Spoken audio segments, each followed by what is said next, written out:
is some good tea. Speaking of tea, did you hear the British government has started putting taxes on our tea? This is outrageous. I'm going straight to the government to sort things out. You must put an end to all these taxes. No. You will pay.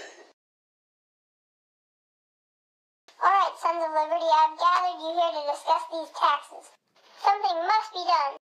So we will dress up in these costumes as Native Americans, and on December 16th we will board British ships and throw shipments of tea into the Boston Harbor.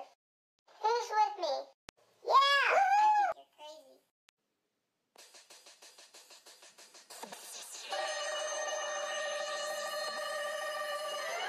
No taxation without representation.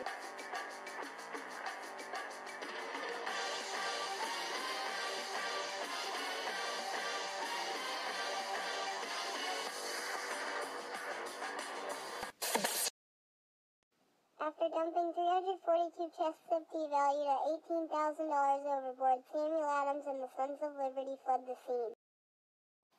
Parliament, enraged by these acts, responded by the passage of the Coercive Acts in 1774. These acts took away Massachusetts' self-government and histrionic rights. This outraged the colonists and became a key development to the American Revolution.